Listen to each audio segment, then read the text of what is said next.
आपका स्वागत है मेरे YouTube channel ravi.net smart classes. अगर आप इस चैनल पर नए हैं तो इसको लाइक कीजिए, शेयर कीजिए और सब्सक्राइब कीजिए, जिससे आने वाले मेरे लेटेस्ट वीडियो आप तक सबसे पहले पहुंचे। आपसे हम एक टेस्ट लिए थे और उस टेस्ट में 25 क्वेश्चन दिए थे। अनुपात और समानुपात, कार, समय और दूरी संबंधित 25 क्वेश्चन थे, जिसमें आप लोगों के बहुत सारे कमेंट्स आए और लाइक्स भी आए, जिसमें से कुछ डाउट्स रह गए थे जिसको हम आज क्लियर करेंगे। देखते हैं क्वेश्चन। तो इसमें पहला क्वेश्चन जो था, क्वेश्चन नंबर 1, तीन राशियां ए बी सी एक ही जाति की हैं तथा ए और बी का अनुपात 3:4 है तथा बी और सी का अनुपात 8:9 है, तो ए और सी का अनुपात क्या होगा, ये निकालना है। तो तीन राशियां दिया हुआ है ए बी सी और इसमें दिया हुआ है ए और बी का अनुपात 3:4 है, मतलब ए अपान बी का जो अनुपात है वो हमारा 3:4 है के बराबर है। और बी और सी का अनुपात, बी अपान सी, इन दोनों का अनुपात कितना है, 8:9 है। तो हमको क्या निकालना है, ए और सी का अनुपात निकालना है। तो हम क्या करेंगे, मल्टीप्लाई कर देंगे, बोथ साइड को मल्टीप्लाई करेंगे, इस साइड का इस साइड से मल्टीप्लाई करेंगे और इसका और इससे कर देंगे। तो हमारा ए अनुपात बी का जब हमारा बी अपान सी से मल्टीप्लाई होगा तो इस राइट हैंड साइड का भी मल्टीप्लाई होगा, 3/4 इंटू 8/9, बी बी से कैंसिल हो गया और 4 2 जा 8, 3 1 जा 3 और 3 3 जा 9। तो हमारा कितना आया, 2/3। तो ए अनुपात सी कितना आया, ए अपान टू सी कितना आया, 2/3, अर्थात ए अनुपात सी कितना हुआ, 2/3 हुआ, 2/3। ये इसका राइट आंसर है। सेकेंड क्वेश्चन है, 35 गैलन दूध और पानी के मिश्रण में दूध और पानी का अनुपात 5/2 का है, कितना गैलन पानी और मिलाया जाए कि यह अनुपात 5:6 का हो जाए। तो साफ दिया हुआ है इसमें कि दूध और पानी का अनुपात कितना है, 5:2 है। तो हम मान लेंगे दूध के लिए हम एक W शब्द का इस्तेमाल कर रहे हैं, दूध के लिए M और पानी के लिए W है। तो दूध और पानी का अनुपात मतलब M/W कितना है, 5/2 है, 5/2 है। तो किसी संख्या जब अनुपात के रूप में लिखा हुआ होता है तो इसका मतलब ये होता है कि उनमें एक समान रेशियो है, एक समान अनुपात में है, उनमें क्या है, एक समान संख्या से ऊपर नीचे मल्टीप्लाई है, एक समान संख्या का गुणनखंड ऊपर नीचे है। तो हम मान लेंगे कि इसमें x से क्या है, x कॉमन गुणनखंड है, x इसमें कॉमन गुणनखंड है। तो यहाँ पर मिल्क की मात्रा कितना हो जाएगा, 5x हो जाएगा, और यहाँ पर पानी का मात्रा कितना हो जाएगा, 2x है। 5:2 का 5:2 का अनुपात है और कितना दूध है, और दूध और पानी का कुल कितना मिश्रण है, 35 गैलन। अगर इन दोनों को जोड़ देंगे तो 35 के बराबर होना होगा। तो M/W दोनों का मिश्रण कितना है, 35 है, और ये किसके बराबर होगा, इसको जोड़ देंगे हम, M का मान 5x और वाटर का मान, पानी की मात्रा 2x, तो 5x और प्लस 2x 7x। तो यहां से हमारा 7x बराबर हो जाएगा 35 और यहां से हमारा x का वैल्यू जो निकल के आएगा 35/7, 7 5 जा 35, हमारा x का वैल्यू आ गया 5। तो हमारा तो यहाँ पर दूध की मात्रा कितनी हो गई, 5x है, तो 5 में x की वैल्यू 5 निकल के आया है, 5 से मल्टीप्लाई कर देंगे तो दूध की मात्रा हो जाएगा 5 5 जा 25, और पानी की मात्रा कितना होगा, 2 इंटू एक्स की वैल्यू 5 रखेंगे तो हमारा आ गया 10 लीटर। तो ये हमारा मिल्क और दूध और पानी का मात्रा आ गया। अब ये कह रहा है कितना गैलन पानी और मिलाया जाए कि यह अनुपात 5:6 का हो जाए। अब इसे पानी कितना मिलाना है कि ये अनुपात ये हो जाए। तो जो हमारा दूध था और जो हमारा जो पानी है, इसमें दूध को उतना ही रखना है और पानी को चेंज करना है। तो मान लीजिए कि हम पानी क्या है, पानी की क्वांटिटी कुछ भी मान ले कि हम एक्स अमाउंट ऑफ पानी इसमें मिलाने पर मिला देंगे तो अनुपात हमारा 5/6 हो जाएगा। दैट इम्प्लाइज यहाँ पर आ गया है दूध की मात्रा कितना है 25 और पानी में x की मात्रा की बढ़ोतरी किए हैं, तो यहाँ पानी निकल के आया था 10 + x बराबर 5/6। अब इसको सरल कर लेंगे हम, तो 10 + x ये क्रॉस मल्टीप्लिकेशन से कर देंगे हम, तो 10 + x बराबर हो जाएगा 25 और ये अपान 5 × 6, 5 5 जा 25 और मल्टीप्लाई करेंगे तो 5 6 जा 30, तो हमारा निकल के आया 10 + x बराबर 30, तो x की मात्रा कितना हो जाएगा 30 - 10 बराबर 20। तो इसका मतलब है कि मिश्रण में 20 लीटर पानी और मिला दिया जाए तो अनुपात हमारा 5/6 का हो जाएगा। ये 20 इसका राइट आंसर है। क्वेश्चन नंबर 3 था, अजय की मासिक आय 1550 रुपए है तथा मासिक खर्च 1200 रुपीज है, तो उसकी मासिक बचत और खर्च में अनुपात होगा, ये निकालना है। तो क्या दिया हुआ है, मासिक आय दिया हुआ है, इसमें दिया हुआ आय कितना है 1550 रुपये है, और खर्च इसमें दिया हुआ है, खर्च कितना है 1200 रुपये दिया हुआ है। तो बचत और खर्च में अनुपात निकालना है, खर्च हमारा है, बचत निकाल लेंगे हम। बचत कितना होगा, आय में से खर्च करने के बाद जो बचेगा वो हमारा बचत होगा। तो बचत क्या होता है, हम जो कमाते हैं और उसमें खर्च करने के बाद शेष जो बचता है वो हमारा बचत होता है। आय हमारा 1550 और माइनस 1200 कर देंगे, 0 5 और 5 में से 2 गया 3, 350 रुपीज इसका बचत हो गया। अब करना क्या है, इसमें बचत और खर्च में अनुपात निकालना है, तो लिखेंगे हम बचत और अनुपात खर्च, मतलब बचत अपान खर्च बराबर कितना होगा 1200 अपान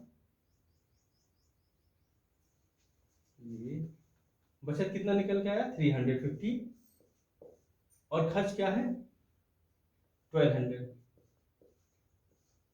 सरल कर लेंगे, 5 7 जा 35 और 5 2 जा 10 10 यहाँ पर जगह 2 और 0 20, 5 4 जा 20, तो हमारा निकल के आया 7/24। तो बचत और खर्च में क्या अनुपात आया 7/7/24, ये इसका राइट आंसर होगा। क्वेश्चन दिया हुआ है, 4th क्वेश्चन है, दो संख्याओं में 4:3 का अनुपात है, यदि गुणनफल 432 है तो दोनों संख्याओं का अंतर निकालना है। तो संख्या कितने हैं, दो हैं, इसको हम मान लेंगे माना संख्या a तथा b है। तो a और b का जो अनुपात है, मतलब a/b है 4/3, इसका मतलब है कि जितना ऊपर मल्टीप्लाई होगा उतना नीचे मल्टीप्लाई होगा। तो मान लें कि इसमें x से एक कॉमन गुणनखंड है ऊपर नीचे, x कॉमन गुणनखंड है ऊपर नीचे, तो यहाँ पर a की वैल्यू हम निकालेंगे, तो यहाँ से a की वैल्यू होगा 4x और b का वैल्यू हो गया 3x हो जाएगा। अब कह रहा है कि यदि गुणनफल दोनों संख्याओं का गुणनफल इतना हो तो हम a और b दोनों का गुणनफल करेंगे, दोनों को मल्टीप्लाई कर देंगे तो कितना आएगा 4x × 3x, और ये कितना है गुणनफल इतना है 432 है, तो गुणा करने के बाद x 4x और 3x मल्टीप्लाई होगा, तो x का x से जब होगा तो हमारा होगा x², और ये 4 3 जा 12, 12 into x square equal to 432। तो यहाँ एक्स स्क्वायर कितना होगा 432/12। सॉल्व करेंगे 12 3 जा 36, 36 और 4 और 3 7 और 2 72 हो जाएगा। 12 6 जा 72, तो हमारा एक्स स्क्वायर इक्वल टू 36 आया। That implies x square equal to 36, x equal to √36। इसका वैल्यू आएगा 6 आएगा। अब हमें दोनों संख्याओं का अंतर निकालना है, तो x की वैल्यू को हम पहले a में रखेंगे हम, तो लिखा है 4 और x यहाँ पे रखेंगे तो 4 इंटू 6 कितना हुआ 24 हुआ, और b की वैल्यू है 3x, तो 3 इंटू एक्स की यहाँ पे 6 रखेंगे तो हमारा आ गया हमारा 18 आया। अब दोनों संख्याओं का अंतर मतलब a माइनस बी करेंगे तो a की वैल्यू कितना है 24 और b की वैल्यू 18 है। सब्ट्रैक्ट कर लेंगे तो हमारा आएगा 6 आंसर आएगा इसका, ये 6 इसका राइट आंसर है। फिफ्थ क्वेश्चन पूछे थे कि 4 महीने 4 महीने और 2 वर्ष में क्या अनुपात होगा। अनुपात करना है तो किसमें अनुपात करना था महीने और वर्ष में अनुपात करना था। तो महीना कितना दिया हुआ 4 और वर्ष कितना दिया है 2 है, ये 2 यहाँ पर महीना है और ये 4 वर्ष है। तो इसको हम जब भी हम मैथ में क्वेश्चन सॉल्व करेंगे तो सेम यूनिट सेम इकाई में कन्वर्ट करके करेंगे तभी ये निकलेगा सॉल्यूशन। तो 4 महीना है और इसको वर्ष को हम महीने में बदल देंगे, तो एक वर्ष में कितने होते हैं 12 महीने होते हैं, 12 से मल्टीप्लाई कर देंगे, सॉल्व कर लेंगे 4 3 जा 12, तो ये हो गया हमारा अनुपात निकल के आया 1/3 2 जा 6। तो आंसर कितना आ रहा है, कितना अनुपात आ रहा है 1/6। तो 4 महीना और 2 वर्ष में अनुपात कितना होगा 1/6 होगा, ये इसका राइट आंसर है। क्वेश्चन है 5 6, महेश अपने वार्षिक बचत के 240 रुपए को अपने 3 पुत्र रजत श्यामलाल और मैंक के बीच 3:4:5 के अनुपात में बांटना चाहते हैं, तो मैंक को रजत से कितने रुपए अधिक मिलेंगे। अब इसको सॉल्व करने के लिए हम रजत के लिए हम ए का इस्तेमाल कर रहे हैं, श्यामलाल के लिए बी का इस्तेमाल कर रहे हैं और मयंक के लिए हम सी का इस्तेमाल कर रहे हैं। श्यामलाल के लिए बी और मयंक के लिए सी का इस्तेमाल कर रहे हैं। तो महेश क्या है, इसका जो बचत का जो धनराशि था 240 इन तीनों के बीच में बांटना चाह रहा है, किस रेशियो में 3:4:5। तो जब कोई संख्याएं जब अनुपात के रूप में लिखा हुआ होता है तो इसका मतलब है कि उनमें कॉमन गुणनखंड है, उनके बीच में कॉमन गुणनखंड है। तो A अनुपात B अनुपात C इक्वल टू कितना है 3:4:5 है। तो इनके बीच में x गुणनखंड है, तो a का मात्रा कितना, a का वैल्यू कितना होगा 3x, b का होगा 4x और c का कंट्रीब्यूशन कितना होगा 5x होगा। तो 240 रुपीज को इन तीनों के बीच में बांटा गया है, मतलब तीनों को 240 रुपीज इन तीनों को दिया गया है। तो तीनों को दिए गए मूल्य कितना होगा 240 रुपीज को ए बी और सी को क्या है 240 रुपीज दिया गया है।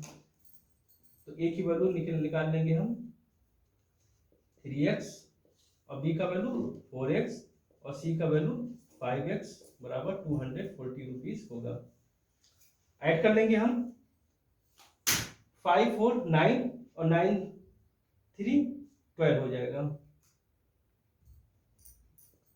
तो 12x equal to 240, that implies x की वैल्यू कितना होगा 240/12। 20 आ गया। तो एक्स की वैल्यू कितना आ रहा है यहाँ पे, आ गया है 20 रुपीज। अब हमको निकालना है मयंक और रजत को कितने रुपए अधिक मिले हैं। तो मयंक, रजत और मयंक की वैल्यू निकाल लेंगे हम। तो रजत की कितना है, 3x है मिला, तो 3 और x की वैल्यू को हम 20 रख देंगे, 3 2 जा 60। और मयंक, मयंक का के लिए c माने थे और c की वैल्यू कितना है, 3x है, 5x है, तो 5 इंटू 20 कर लेंगे। 5 में 20 से मल्टीप्लाई करेंगे तो हमारा आएगा 100 रुपये। तो रजत को 60 मिला, रुपीज मिला, और मयंक को 100 रुपीज मिला। तो कह रहा है कि मयंक को रजत से कितने रुपए अधिक मिले हैं। तो मयंक को जो मिला है उसमें से रजत की वैल्यू को हम घटा देंगे तो मालूम हो जाएगा कितने ज्यादा मिले।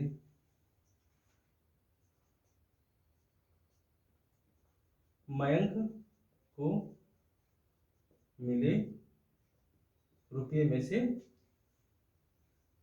रजत को मिले रुपये,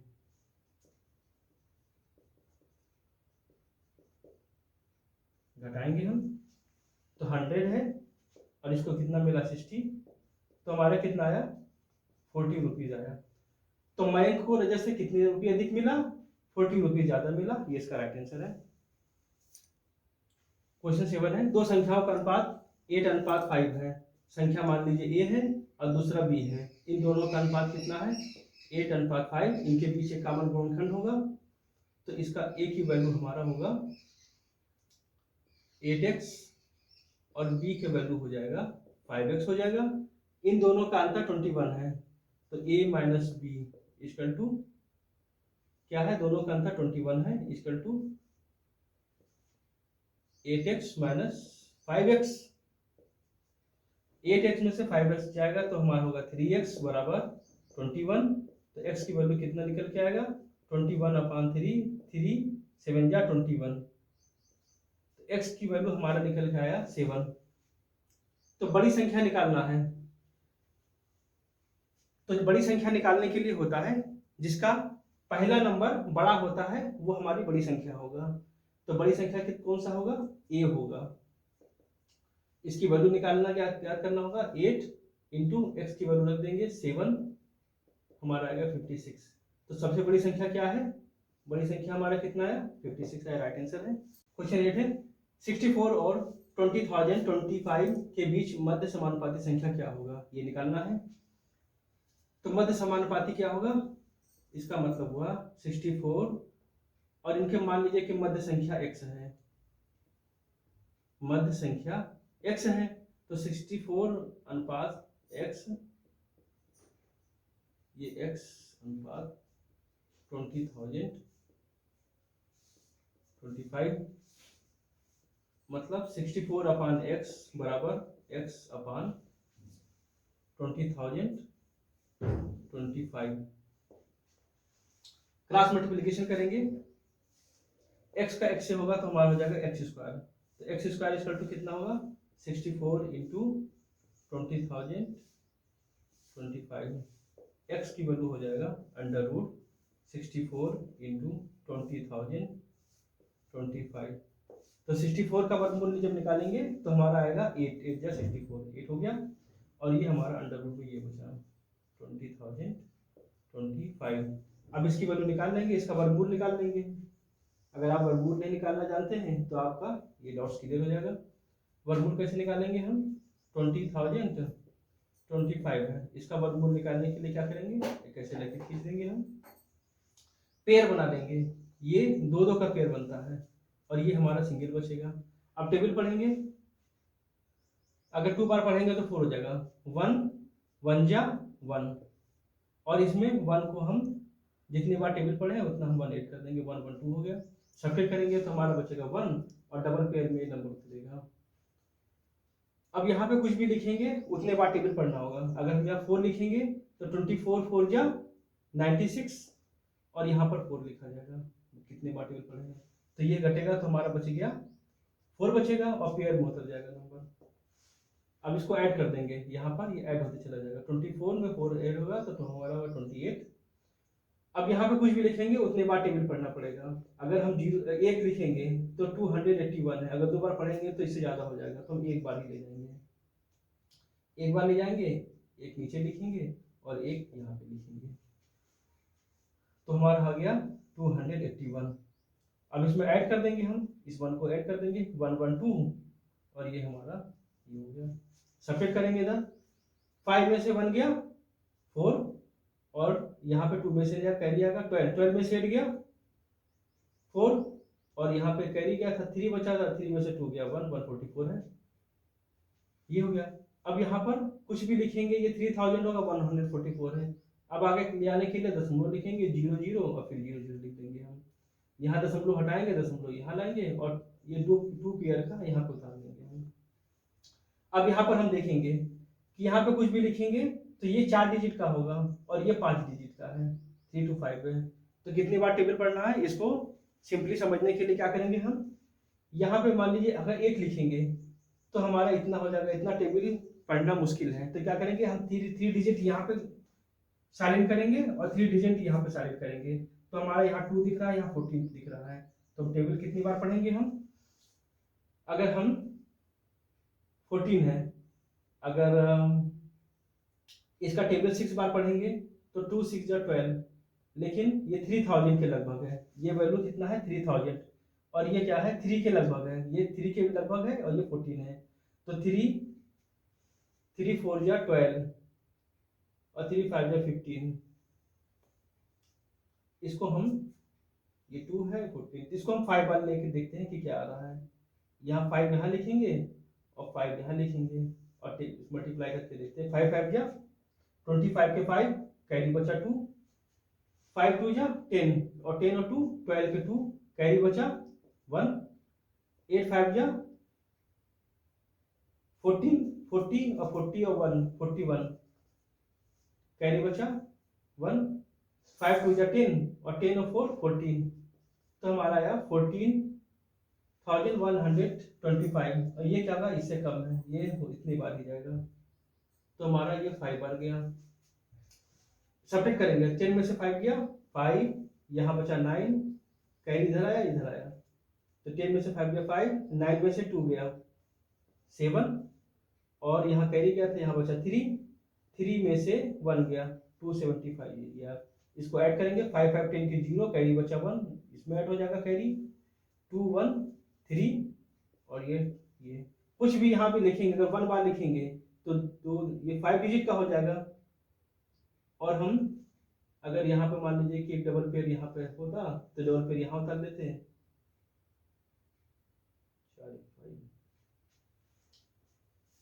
ये हो गया। तो 8 लिखा है, यहाँ 27 लिखा है, तो हम 1 0 फिर डबल पेयर यहाँ पर होगा, 1 0 बढ़ाएंगे तब डबल पेयर यहाँ पे आएगा, तो हम दशमलव के बाद 2 डिजिट तक इसको हम ले लेंगे हम, तो हमारा हो जाएगा 8 × 141.50 ये आया। इसको हम मल्टीप्लाई कर देंगे हम 8 से और हमारा जो आएगा मध्य समानुपाती संख्या ज्ञात हो जाएगा। 5 0 से 0, 5 8 या 40, 40 के 0 और कैरी बचा हमारा 4, 8 1 जा 8 और 4 12 के 2 कैरी बचा 1, 8 4 जा 32,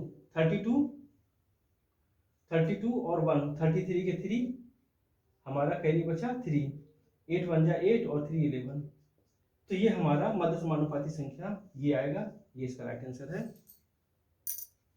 आज का ये वीडियो काफी लंबा हो गया है, इसको हम यहाँ पे समाप्त करते हैं। आई होप आपको ये वीडियो पसंद आया होगा। आपके मन में किसी प्रकार का कोई डाउट्स है तो आप हमें कमेंट्स बॉक्स में शेयर कीजिए। क्वेश्चन नंबर 8 के बाद से और जो 25 तक के हैं उसको हम नेक्स्ट पार्ट में हम एक्सप्लेन करेंगे। आप नेक्स्ट पार्ट पे बने रहिए।